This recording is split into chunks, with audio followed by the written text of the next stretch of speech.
Interesting. They're a really horny animal. All the sexuals, yes. We didn't come up with the stripper names. They chose us. Yo, this is your boy Gallagher, and welcome back to Common Conversations. Let's talk about sex. This is episode 5. And if you've been with us on previous, you know that we were talking about pleasure. We're talking about all things health, equity as it relates to sexual health and pleasure. I keep going health and pleasure. So it's health and pleasure, right? And then experience, and there's research. And then we've brought in some experts, and then we are all experts in our own right. But I got my squad with me today. And so -1, because she's over there. You just can't see her. She'll be in probably later. But so we've got our great guest with us as well. So this episode is all about talking to children as it relates to sex. And so last episode, we talked about consent on 2 different platforms. So 3 and 2. It's kind of neat to count backwards, 3 and 2. But this one is about sex education for our children, right? How do we raise them? What were our experiences that really kind of brought us into adulthood, the things that we know about sex and didn't know about sex? And then Lexi here, we'll introduce Lexi as we get into it. We'll have an opportunity to share with us from a Planned Parenthood, from an expert standpoint as well, you know, what we ought to and what they do to prep. But getting into it, we didn't discuss this. You want to introduce yourselves? I'll go. She's ready. I'm ready. Let's get it. My name's Reese. I am a PhD student in the School of Public Health at U of L. I research pleasure, and I got my fun fact today. All right, let's get it. Okay, I didn't have it yesterday, but I have it today. My fun fact, did you know that dolphins have been known to show bisexual tendencies? Let's get it. No, I did not know that. I didn't either. Interesting. They're a really horny animal. I didn't know that. Okay. Because I've heard about dolphins wanting to love their trainers. Yeah. They're Their a really libido horny is animal. really high. Yeah. Am I the only person that missed this? Well, you and Miguel, I'm thinking apparently. like Free Willy. No, they have like the highest libido in the animal kingdom. They're becoming It's my wild. favorites. Yeah? Flamingos also. They're up there. I don't know anything about flamingos. You should look up. I'm going to look up flamingos? You would like flamingos. Okay, let's get it. I'm going to look up a flamingo. Look up Let's go. flamingos. I'm going to have something for the next episode at least. Yeah, We're you're gonna going to talk have a about flamingo flamingos. fun fact. Done deal. Flamingo done. And doctor. I'm flustered. You're flustered. The dolphins got you flustered. My whole SeaWorld is mean, just devastated now, right? it's gonna be different. Yeah. I mean, We and ruined you're animals kind for of, you. you got dolphin colors on today. Don't You are. You're right. Now we're back to labeling. Team Hi, dolphins. everyone. My name is Dr. Ashley Anderson. I'm a women's health nurse practitioner. Have functioned that way for the last 15 years. Actually started my career at Planned Parenthood as a nurse practitioner for 7 years, and very happy to have Lexi here today. I don't have any cool fun facts, Don't have fun facts. but that was enough for all of us. I think we could share that one. Yeah. I need to meditate on that. Just a minute. 2 minutes. No, probably like till the next episode. Okay. That's done deal. valid. Done deal. And so we have Lexi Overstreet, who is with Planned Parenthood. Do you want to share a little bit about who you are and what you do in Planned Parenthood? Yeah, sure. My name is Lexi. I work at Planned Parenthood. I've been around since 2019 doing a lot of different things for Planned Parenthood. Right now, I'm the regional field organizer for Louisville. So that pretty much means I get to organize policy stuff, sex education stuff around the Louisville community and bring it to Frankfurt, our capital, and talk about it with legislators. So I'll be like, this is a really big concern of this area of Louisville, and this is a concern of this area of Louisville. This is a general concern. And I bring that to legislators to help people who don't have the access to get there. But I also get to work with our amazing, and I'm an alumni of the program too, Teen Council, where we teach peer-led sex education to K through college students, which is super awesome and super fun. And as an alumni of the program, I'm just super biased towards loving it. So I do all of that. I help with reproductive justice curriculums and things like that. I just really am passionate about education and educating young people. So. All right, that's super cool. Can I jump in? You can do whatever you like. You can do whatever you like. Does that contain? Well, let me not get that. So you mentioned that the program that you work with is K through college, right? And in the past, several episodes, we've had some conversations about at what point do you think it's appropriate to start introducing sex ed type of concepts to children. So can you talk about the spectrum of what you do? Like, how is the programming that the the kindergartners, first grades, or whatever, how does that differ from maybe the kids in middle school to the kids in high school? Just to kind of help people wrap their heads around what's being taught to kids at that young of an age. Yeah, so I can speak on what I've experienced in the program. So because of Senate Bill 150 that just passed this past legislative session, you cannot teach in elementary schools sexuality education. And the political landscape has been a little difficult in teaching that since 2019, the whole time I've been working with the program. So I can't really say what an elementary school curriculum would look like. If my personal opinion should be consent and healthy relationships and talking and learning to say body parts and things like that. But I can't say that that's what Planned Parenthood does because I haven't been able to experience that with Planned Parenthood. But I have been around for middle school education, which would be the earliest that I've seen. And it's a lot of talking about puberty, talking about periods, talking about healthy relationships, consent, a little bit of STDs, just getting young people prepared for the life experiences they choose or choose not to have. And then high school gets a little bit more, depending on how many lessons we're able to teach. We do reproductive justice, we do sexuality and gender education, like all of that stuff.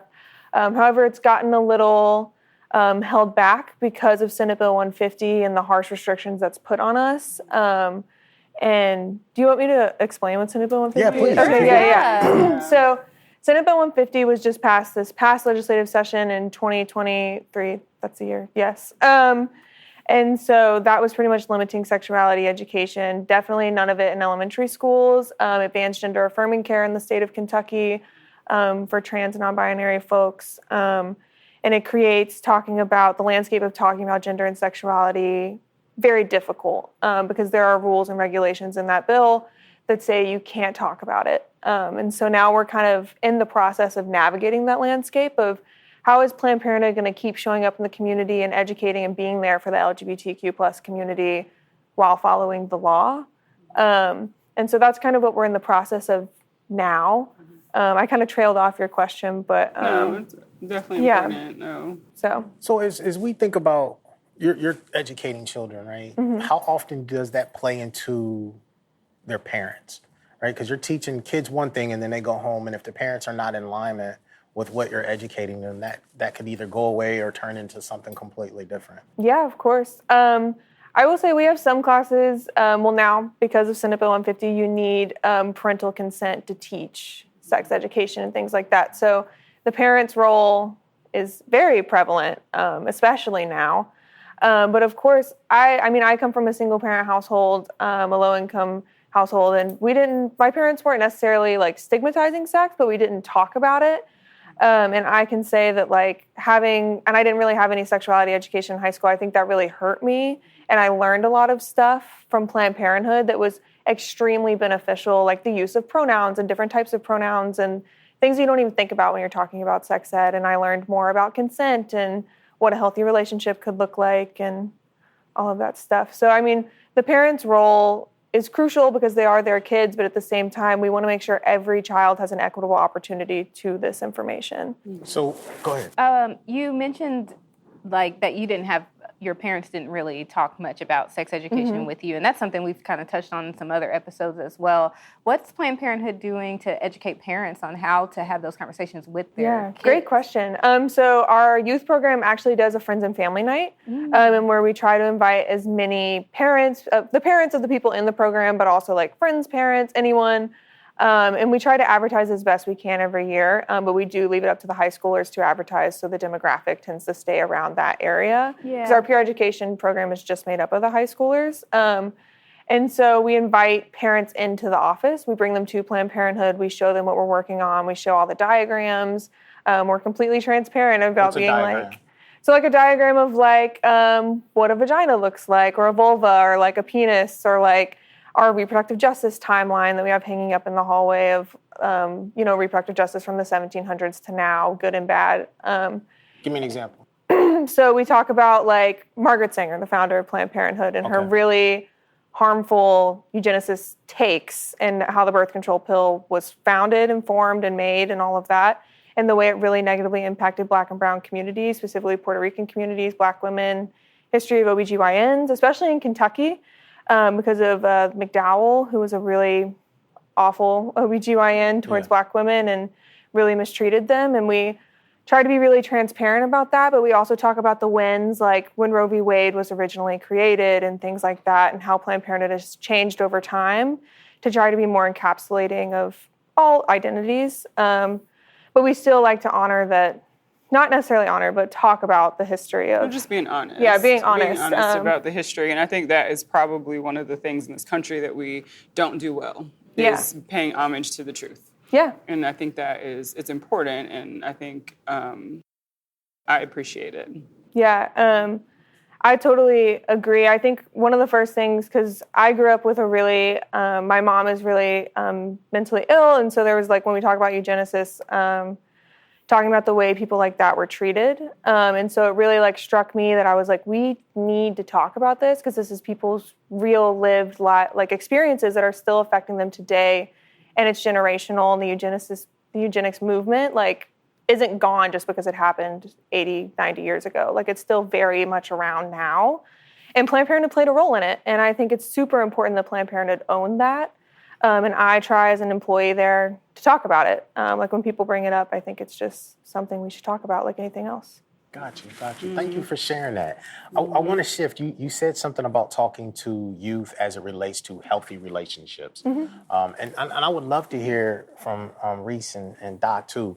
What is that? What does a healthy relationship look like, whether it's LGBTQ, heterosexual, for kids?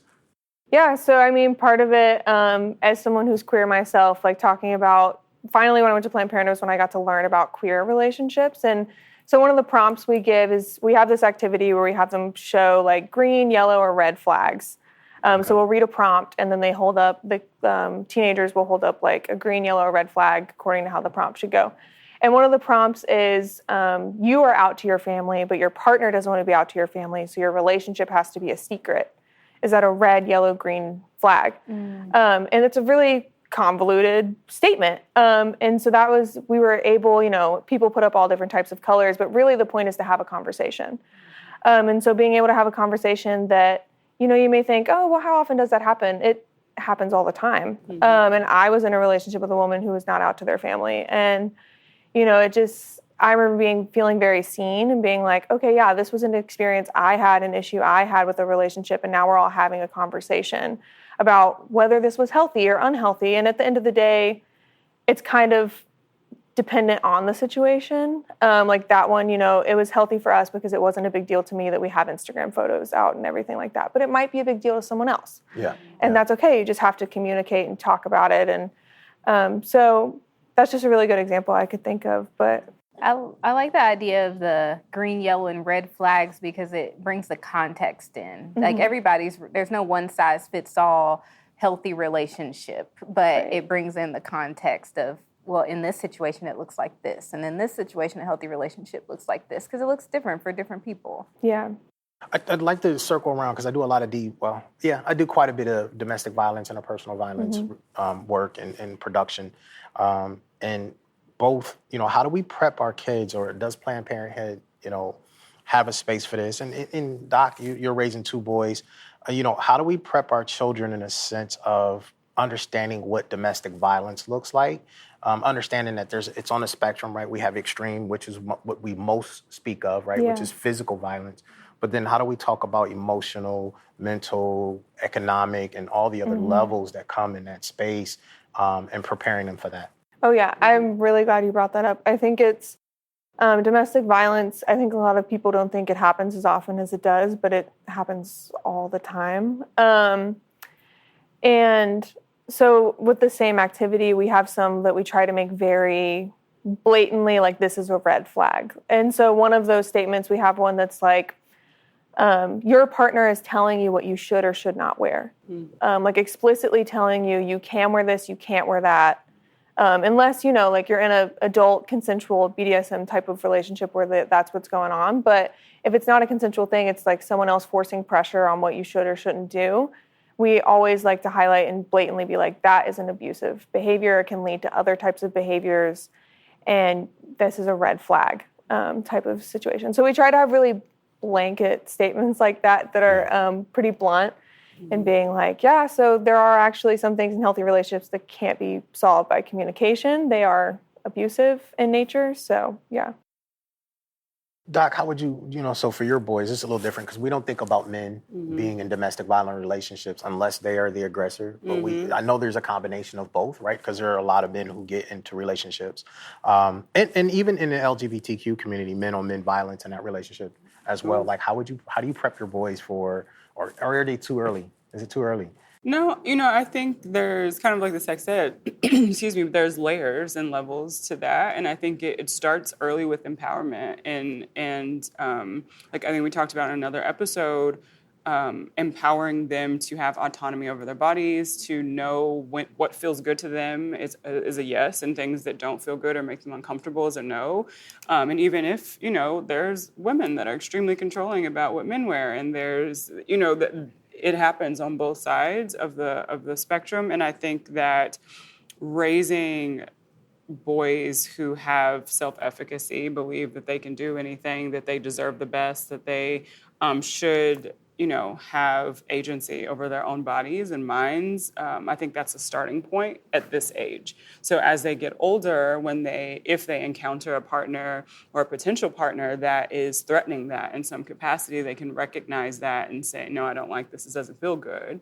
And then also, again, having relationships with myself and other men in their lives where they can communicate and talk about that and get sound advice. So, I know it's a lot. A lot comes to mind, right? I just did a show about a week or so ago, and it came up. We were looking at stats in Clark County, which is across the river. So Clark County, Indiana, if you're watching or listening, in 2020 through 2021, it was like 198% increase in domestic violence. And out of that, there were 98 deaths. And this is in a county where there's less than 100,000 people. And That makes a lot of sense. Yeah. 2020, you say? Yeah. When COVID, when we were all home and Yeah. you weren't allowed to leave and nobody's really getting a break from these unhealthy relationships. If they're having these unhealthy relationships, you're stuck in the house, you're stressed, you're scared because the world is ending. That makes a lot of sense. Yeah. So I also think about the kids who witness this, right? So these are our young folks who are going to journey in this, and they ultimately end up becoming adults, right? And so how do we prepare them? And maybe Planned Parenthood doesn't play a part in this life. I don't know, but is there something that you all do that really kind of address those kind of situations? I mean, I think Planned Parenthood being in the community and making it comfortable I think there's a lot of things that go into talking about domestic violence, like, being able to comfortably say, like, no, and having autonomy and being able to say, like, anatomical parts, like, you wouldn't think that plays any role in domestic violence, but being able to feel like you have autonomy and growing up being like, okay, yes, like, I have a penis, I have a vagina, like, and that I can say yes or no what people do with this, that actually plays a huge role in, like, how consent is talked about in a relationship and how that would impact domestic violence. And I would say Planned Parenthood's role is just showing up in the community, and then also we are a clinic too. So, like when patients come back, they come back by themselves and there's a screening that they go through where it's like, are you in a safe situation? And things like that I think is helpful. I mean, the best lesson we have, and one of my favorites, I think, is healthy relationships, because it encompasses all things. And like the, red, yellow, green flag game is supposed to be kind of like having conversations and stuff, but those conversations have a big impact. And that impact is that when people find themselves in those situations, maybe they refer back to that activity and they're like, oh, you know what? I remember talking about this and maybe this isn't right. Maybe this isn't healthy. Maybe this is a red flag. And it's just trying to get that association started so that if you find yourself in a negative or a domestic violence situation, you have the tools and you have the empowerment, like you said, to get out of that situation however you can. So I think Planned Parenthood's biggest role is just, one, the clinic staff are always observant and on top of trying to help. I mean, maybe you can speak more to that, but trying to get patients in a safe space. Gotcha. And then policy and education, we really try to advocate. Like, I know that the policy department, whenever there's domestic violence legislation, we want to help the victims as much as possible, the survivors as much as possible. And the education department is constantly pushing healthy relationships, consent, talking about it, saying the right parts, having autonomy, having freedom of your body, agency of your body. And I think all three of those sectors of Planned Parenthood work really hard together to create this sense of agency so that if you find yourself in a domestic violence situation, you feel empowered to get out. So That's good. it seems like in the past couple of years, Planned Parenthood has kind of been a lot under attack from the policy level, from women's access to abortion to LGBTQ issues with youth now to even like the sex education that you mentioned with Senate Bill 150. What are some ways that your advocates and your policy people and your clinicians are staying like resilient in the face of all of this negativity coming from Frankfurt? Maybe this is a really like basic answer, but like a lot of it is like rest and community, which maybe isn't an answer like people would expect me to say, but it's a lot of being with people and being with community in Louisville and talking to them about the issues and being like, okay, Roe fell, what can we do? And a lot of people immediately want to jump to what can we do, but first you have to mourn that you just lost something huge. And I think a lot of people take away that like there's a lot of emotions that come with losses. And there's like grief with it too. And I think you have to first acknowledge that. And then you move on by being like, okay, so now we're going to work on policy. What can we do in the political landscape of Kentucky to create legislation that's fair and equitable and just for every Kentuckian? Especially because we have so many rural areas who don't have access to OBGYNs. We have one of the biggest OBGYN droughts in the country. So it's really dangerous. And those are things we bring to legislators. So every year we have a lobby day.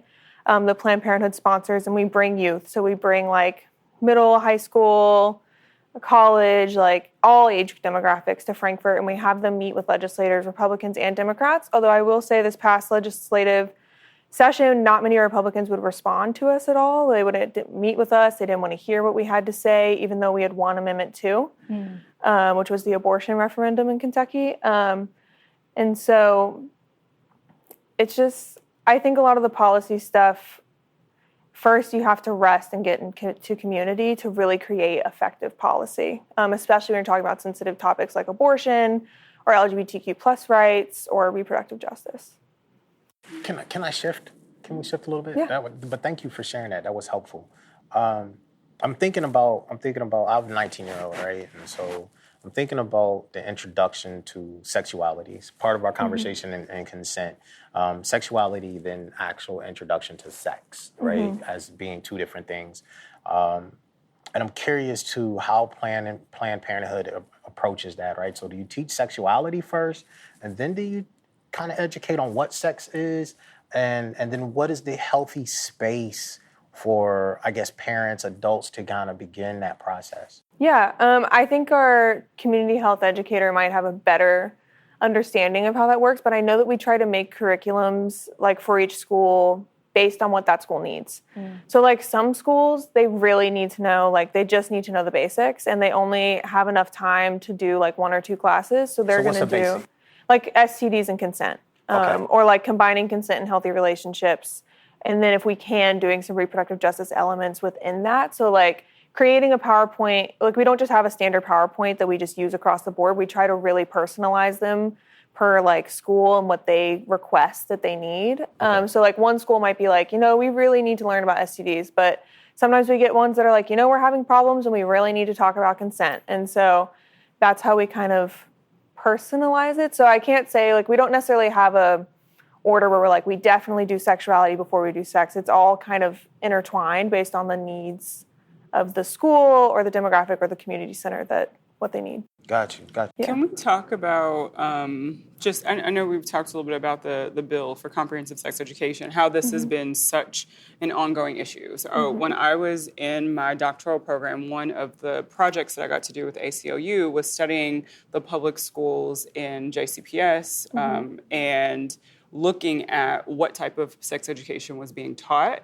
And I was appalled to see the lack of sex education, I guess the biases that were being taught, to see the lack of information that some schools were just like, no. And then some like classes, like could be 2 teachers in the same school teaching completely different things. So I have all sorts of issues with that. But just from your perspective, why is, if you could just tell the world, why is comprehensive sex education so extremely important for our youth? Yeah, I want to touch on that, but first, like talking about the conservative, like kind of sex education in JCPS. I went to a public JCPS school, for high school, but it was traditional and it was very, very conservative. And we were literally told in the classroom it's Adam and Eve, not Adam and Steve, or and stuff like that.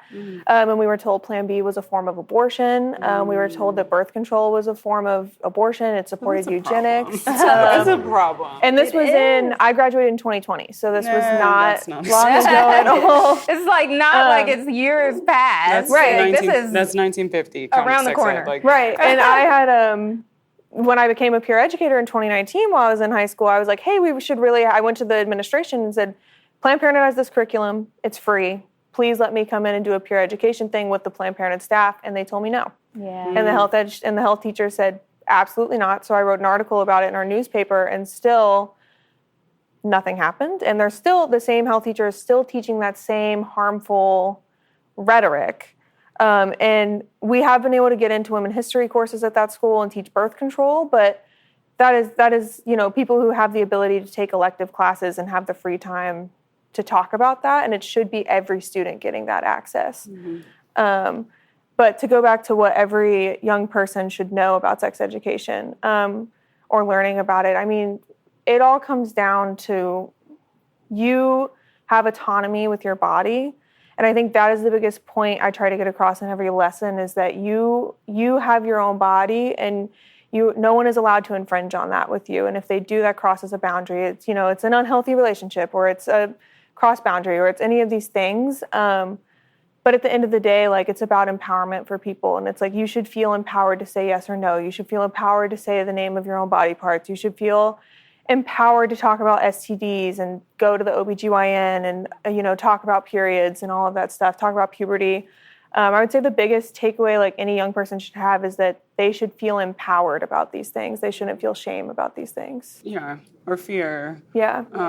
Did you find in your, when you were doing this research, that Kentucky actually doesn't have a mandate on comprehensive sex education? Yeah, they have a mandate that you have to teach sex education, but it doesn't say what has to be in the curriculum. Yeah. It doesn't say how long it has to be. They could say, well, we talked to them for one day, and that's all across the board. So if you send your kid to one school, you might have two kids, you send them to one school, and they get a better education than the other in the same district. Yeah. And I think that goes back to your conversation about policy, and they've been trying to pass this comprehensive sex education for years. Like, even when I started working with Planned Parenthood in 2015, we were trying to get comprehensive sex education mandate in JCPS. So we really have to, be mindful of who we are voting in, and what are their stances on teaching our kids about sexuality. I mean, yeah. Oh, I'm so sorry. No. I was going to say, one of our most conservative legislators and hateful legislators is in Jefferson County.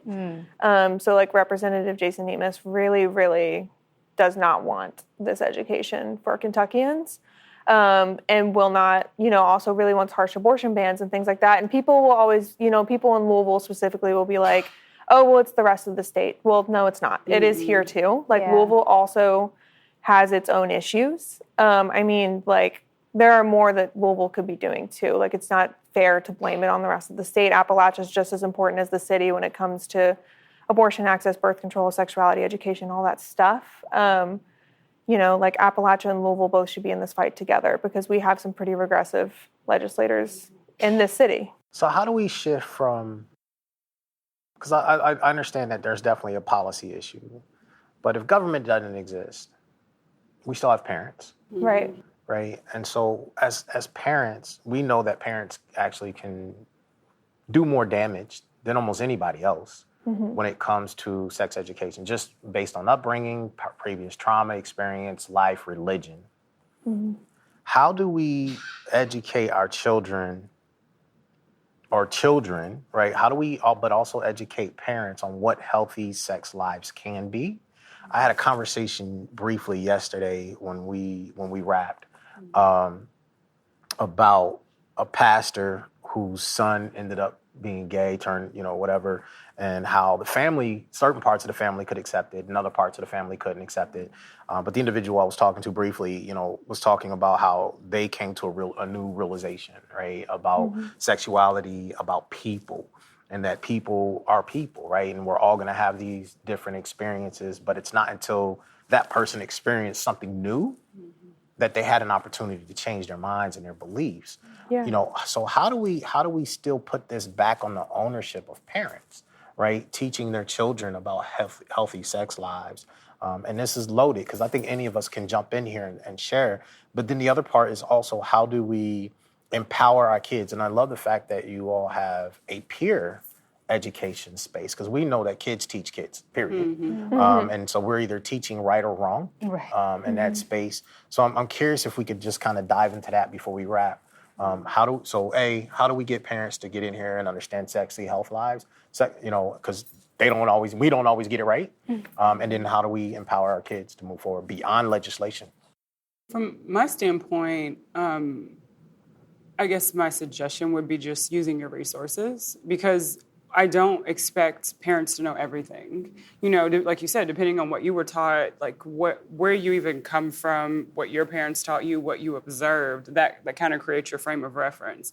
And I think it's important. Like, I have parents that bring their daughters to me. It's like, can you talk to her about birth control? Can you talk to her about healthy relationships and taking care of your body and all of those things? Because I'm not equipped with the information to give her that. And they sit in the room and they do it as a unit. And I always applaud those parents, because not only are you now being educated with the same information as her, you guys have created an open space, like, for dialogue, for conversation, where now she feels like she can trust you. So I think it just changes the entire dynamic of the relationship when parents accept, okay, no, it's not my intention for my child to have sex prior to marriage, if that's what you believe, or at 16 or 15 or whatever.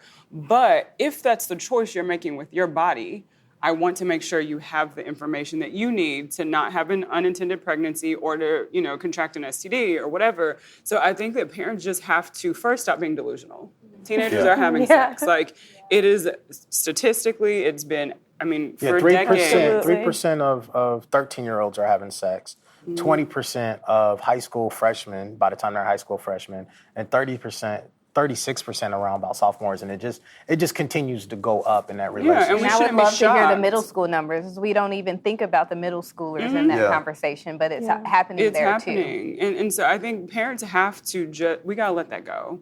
It's not what you want. You can raise them to think and behave a certain way, but at some point they do have autonomy over their bodies. They're gonna make the decisions that they're gonna make, and you just have to try to make sure that they're safe and that they're making decisions that are not going to impact their future negatively. So that's my soapbox for that. Got you.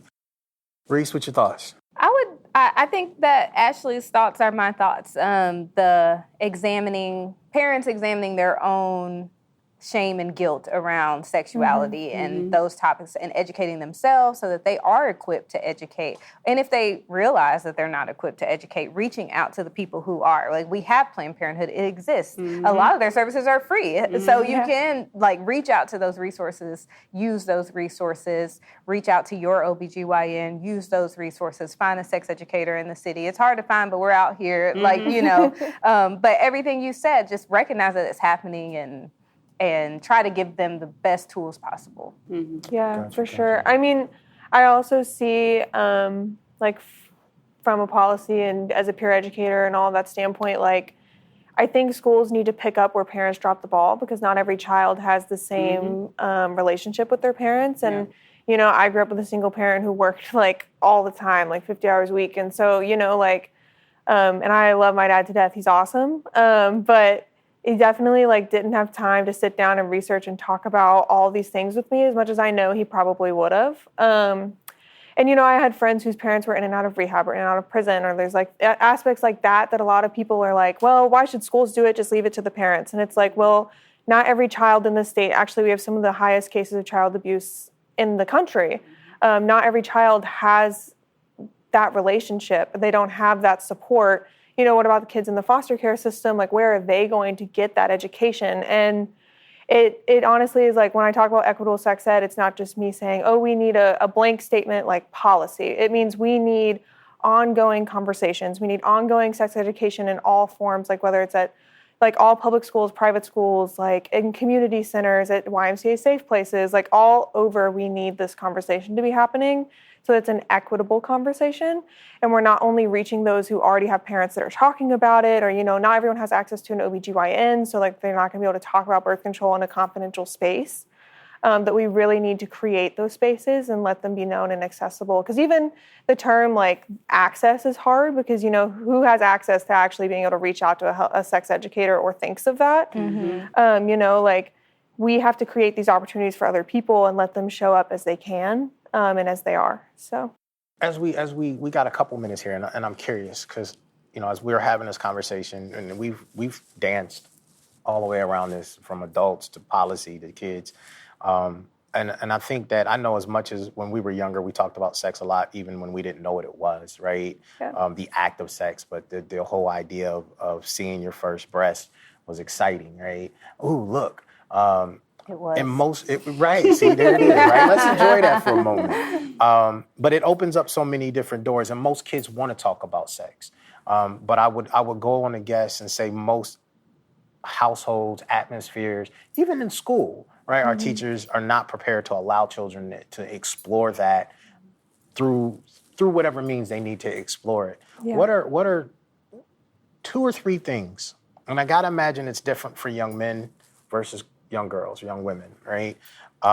What are 3 things that people, not just parents, not just sex educators, people can do to have and engage children to allow that conversation to happen the way they want it to happen? yeah. So 3 things to engage young people in talking about sex. Yes. I mean, I think first and foremost, like one of my favorite activities we do at Planned Parenthood is to like get all the silliness out about talking about penis and vaginas and stuff like that. But I think one of the most beneficial things is for young people to know their anatomical parts, including like where a clitoris is, where a G-spot is, like knowing all of that, because pleasure is just as important as like talking about safety. I think doing that, we have an activity where we have the word elbow written up on a piece of paper, breasts, and then penis and vagina. And we have them write down all the nicknames they can think of for all this. You know, like middle schoolers, they think it's hilarious and, you know, it really gets all of that out. But then when we sit down and we're like, well, why is there maybe like 2 nicknames for elbow, but there are 10 to 20 for vagina and penis? And then they're really thinking about it and they're like, you know, like, yeah, like we should not stigmatize these parts, and that, you know, we don't have to say a nickname, we can just say it. And so I think one of the very first important things is to get that out of the way and be like, you can say your own anatomical parts as they are. The next is, we've talked about it a couple times, but like empowerment, like feeling empowered that you can say, yes, I want to do this, or yes, this feels good, yes, this doesn't, or no, this doesn't feel good. Being able to say, you know what, like I feel empowered to go get STD tested. Like empowerment takes on a lot of different roles. I feel empowered to go to the OBGYN and talk about birth control. Or, you know, my partner feels empowered to go like learn about birth control and let me know my options and things like that, because it takes 2. And so, I mean, the third thing is just, that's hard. I would say just being in community, which maybe is like an odd thing to think about when you think about like sex education, but feeling like you can talk to your peers, having peers that, you know, may be more informed about it, you know, like feeling like you can be in community with other people and it's comfortable to talk about this topic and we're not stigmatizing sex as a whole, that, you know, you can talk about it. Or if you have a bad sexual experience, that you can talk about it with your close community, that you have the resources and the willingness and the autonomy to do that. I get it. I dig it. Thank you. That is awesome. Any other takeaways? What y'all thinking?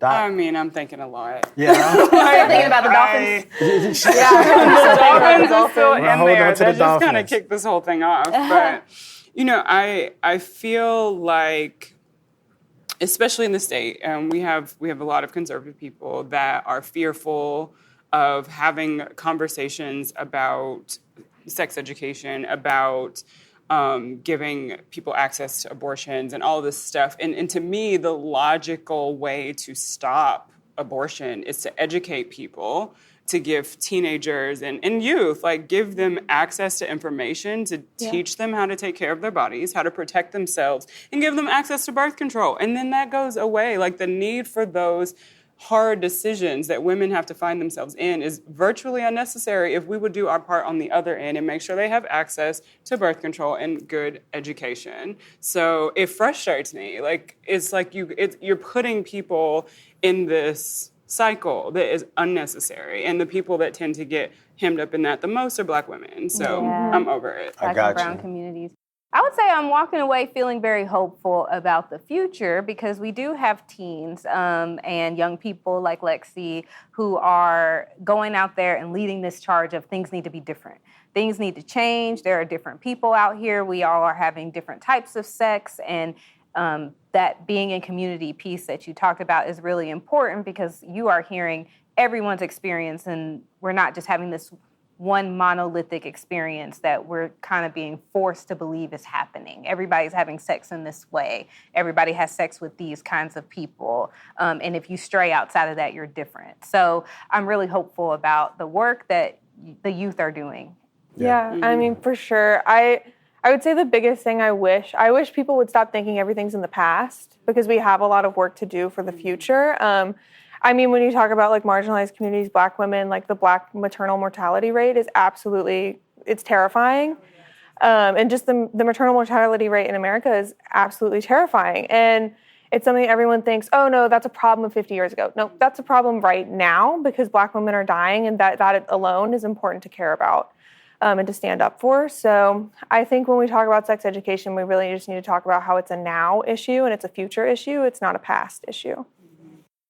On that note, I want to say this because as a father and a man who raised a woman, and I know a lot of the challenges that we face in society tend to fall back on women. And I hope that we have more mothers and more fathers who educate their sons to be better people and understand what masculinity actually is, and that we'll maybe get into that in a different world, but prepare men to be with women, right, in a way that's healthy for both. And I think sometimes we forget to teach boys about pleasure, both for themselves and both for their mate. I think we forget to educate boys on their body as a whole, right? Because sometimes we just see the penis as a pole, right? And it's a little bit more dynamic than that. Yeah. And we won't cover it in this space, but I hope that you all at Planned Parenthood are doing that, and that again we can just raise our children to be better humans. And better people. I appreciate you being here today. Yeah, thank you for having me. Y'all are awesome. Absolutely. This has been a healthy conversation. Whether you're listening to it on our podcast where you get podcasts, or you're watching it on social media, YouTube, or website, we appreciate you tuning in. Throw in some comments if we didn't touch on something that you would like to hear or you would like to engage, or you just want to leave us a message. Please do. We will do our best to get back with you. This has been our whole conversation about how we talk to our youth about sex life, pleasure, so that they may grow up and enjoy life better than we do. This is Common Convo. Let's talk about sex, and we'll see you in the next episode. This program is supported by the Health Equity Innovation Hub at the University of Louisville. The views expressed are not necessarily those of the funder.